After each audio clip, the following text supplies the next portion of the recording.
Cinquième partie de cette série d'introductions aux antennes. Aujourd'hui, je vous parle de bobines et de condensateurs dans le contexte des antennes, bien sûr. Bidouilleur, salut, 8 pistes. Oh mon Dieu. Le condensateur électrolysé. One wire.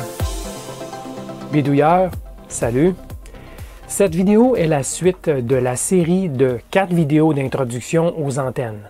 À nouveau, je vous invite fortement à consulter les vidéos précédentes de celle-ci dans la série. Je vous fournis un lien vers la série de vidéos dans la description juste en dessous. On a touché dans la vidéo précédente à l'impédance des antennes et au rapport d'onde stationnaire, le ROS. On peut donc aujourd'hui toucher à quelques techniques pour amener l'impédance de l'antenne plus près de celle de la ligne de transmission. Tout ça dans le but, bien sûr, de minimiser le ROS et donc de maximiser le transfert de puissance de la ligne de transmission vers l'antenne. Nous savons que l'introduction d'éléments réactifs, bobines et condensateurs, nous permettra d'ajuster l'impédance d'une antenne. La façon la plus simple est d'insérer ces éléments réactifs au point d'alimentation même de l'antenne. Un cas courant est celui d'une antenne trop courte par rapport à la longueur d'onde. Par exemple, une antenne de véhicule routier, ce qu'on appelle une antenne mobile. Imaginez la longueur d'une antenne mobile d'un quart de longueur d'onde sur la bande radio des 40 mètres. Ça voudrait dire une antenne de 10 mètres de hauteur avec un véhicule? Non. Comme mentionné dans la vidéo précédente, une antenne utilisée à une fréquence plus basse que sa fréquence de résonance présentera une impédance qui est capacitive. Qu'est-ce qu'on fait alors pour compenser une impédance capacitive? On ajoute un élément inductif, une bobine. Donc, pour faire résonner une antenne électriquement courte, une bobine de charge est insérée en série avec l'antenne. Dans le meilleur cas, la réactance inductive de la bobine est égale et opposée à la réactance capacitive de l'antenne. Les deux réactances s'annulent, de sorte que l'antenne chargée présente une impédance purement résistive à la ligne de transmission, réduisant ici les réflexions. La bobine de charge est généralement insérée à la base de l'antenne, entre l'antenne et la ligne de transmission. Mais parfois, elle est insérée au centre de l'élément d'antenne lui-même. Sachant cela, faites des observations autour de vous. Vous verrez beaucoup d'antennes électriquement courtes avoir une bobine de charge à leur base ou au milieu de leurs éléments principaux. Bien sûr, c'est une situation de compromis, car une antenne plus courte ne rayonnera pas aussi efficacement que son équivalent pleine longueur.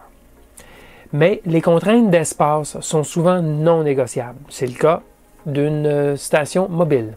Alors, c'est un bon compromis. Si on regarde maintenant l'antenne Yagi, qui est une des antennes directionnelles les plus populaires, on s'aperçoit que le point d'alimentation sur l'élément radiateur comporte une construction mécanique particulière.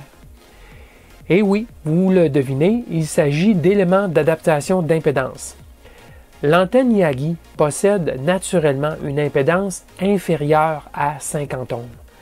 Le gamma match, l'accord gamma en français, permet, grâce à son effet tant capacitif qu'inductif, d'accorder l'impédance à 50 ohms. Un autre effet de cet arrangement est qu'il permet de coupler la ligne de transmission coaxiale, une ligne non balancée, asymétrique, à l'antenne Yagi, qui a une construction, elle, symétrique, ou balancée, si vous voulez, en son centre. Je vais revenir sur le concept de balancé et non balancé. En passant, il existe d'autres techniques d'accord d'impédance pour Yagi, comme le delta match, par exemple, ou l'utilisation d'un morceau de câble coaxial d'un quart de longueur d'onde comme transformateur d'impédance. Mais on ne s'attardera pas trop là-dessus ici aujourd'hui. Fouillez si cela vous intéresse. Une autre technique pour ramener l'impédance d'une antenne plus proche de celle de la ligne de transmission consiste en l'ajout d'un chapeau capacitif. C'est une sorte de plan électrique agissant par couplage capacitif avec le plan de masse. Lorsque placé au-dessus de la bobine de charge, habituellement à l'extrémité supérieure d'une antenne monopôle, d'un quart de longueur d'onde, le chapeau capacitif aura comme effet d'abaisser encore plus la fréquence de résonance de l'antenne et d'augmenter la résistance de rayonnement RR. Cela permettra de diminuer le nombre de spires sur la bobine de charge et donc de diminuer les pertes ohmiques RP, ce qui aura comme effet bien sûr d'augmenter l'efficacité de l'antenne. Un inconvénient du chapeau capacitif est son emprise dans l'air. Sur une antenne mobile, ce n'est donc pas toujours un avantage. Une autre approche, utilisant des composants réactifs, consiste à ajouter une ou des trappes sur les éléments d'une antenne. La trappe est un circuit résonant LC parallèle qui permet d'ajouter ou d'enlever des sections d'antenne en fonction de la fréquence d'opération. Avec des trappes, une seule antenne physique peut devenir résonante à plusieurs fréquences. Très utiles les trappes.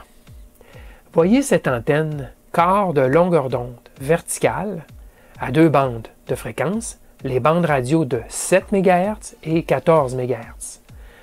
La trappe, ce circuit LC parallèle monté à mi-chemin sur l'élément radiateur, la trappe est syntonisée pour résonner près de 14 MHz. Un circuit résonant parallèle offre une très haute impédance à la résonance, ce qui déconnecte la partie supérieure de l'antenne à 14 MHz. La partie inférieure sera la seule à rayonner à 14 MHz. À 7 MHz, la trappe sera à peu près transparente puisqu'il n'y a pas de résonance de celle-ci. Donc, toute l'antenne rayonnera. Maintenant, quelques mots sur la symétrie et l'asymétrie d'une ligne de transmission et d'une antenne. Les antennes dont la construction est physiquement symétrique par rapport au point d'alimentation sont considérées comme étant électriquement symétriques ou balancées, si vous voulez, dans un langage commun. Un bon exemple de cela est le dipôle, dont le point d'alimentation est situé en son centre physique. Ce genre d'antenne s'adapte parfaitement à une ligne de transmission symétrique elle aussi. Le Yagi sera aussi symétrique. Il y en a bien d'autres. Avec ce type d'antenne, le concept de masse n'existe pas vraiment puisque les deux branches de l'antenne portent des courants de valeur égale mais de signes opposés. Et donc, la masse n'est pas requise pour qu'il y ait circulation de courant et rayonnement. Mais il y a aussi des antennes au point d'alimentation asymétriques, donc non balancées.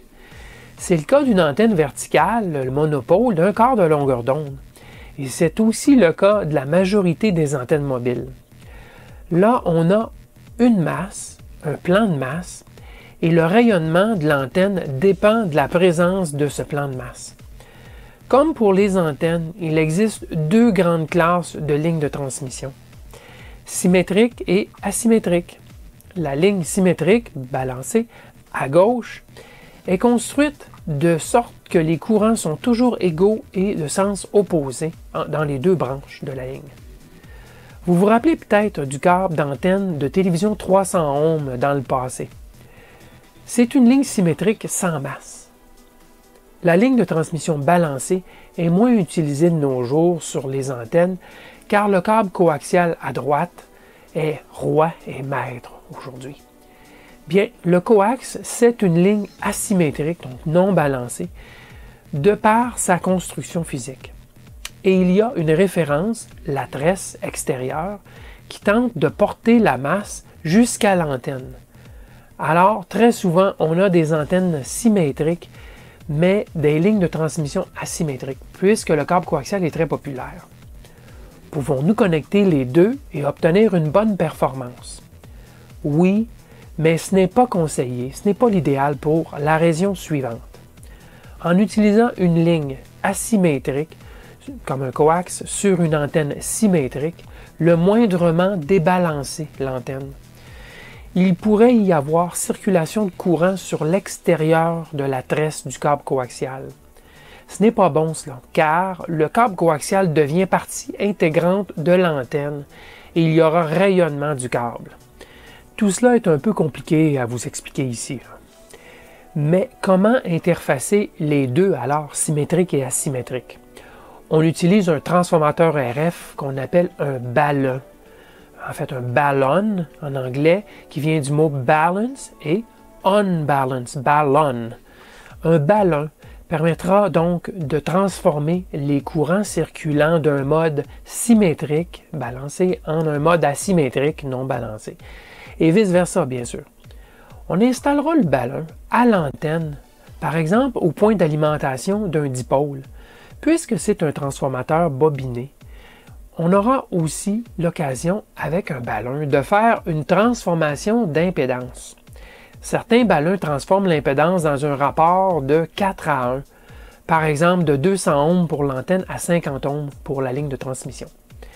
C'est donc une double action qui est avantageuse pour obtenir un bon accord entre une antenne et la ligne de transmission. Aussi notez que certaines antennes ont l'équivalent d'un ballon intégré au point d'alimentation. C'est le cas de l'accord gamma sur le Yagi, qui agit comme élévateur d'impédance et comme ballon.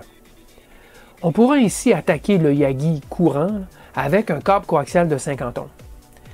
Des ballons, ça s'achète, mais ça se fabrique aussi. Quelques tours de câble coaxial dans un tore en poudre de fer ou en ferrite, et le tour est joué. Vous n'aurez aucune difficulté à vous fabriquer ce genre d'accessoires. Il y a plein d'instructions de fabrication de ballons disponibles sur le web, alors jetez un coup d'œil. Alors voilà pour cette vidéo d'aujourd'hui. Dans la prochaine vidéo, je vous présenterai plusieurs types d'antennes les plus courantes dans le monde d'aujourd'hui. Et je vous montrerai un logiciel de simulation d'antenne rapidement. Alors, abonnez-vous à ma chaîne si ce n'est pas déjà fait et n'oubliez pas d'activer la cloche de notification pour recevoir des notifications lorsque je publie des nouvelles vidéos. Merci et à la prochaine!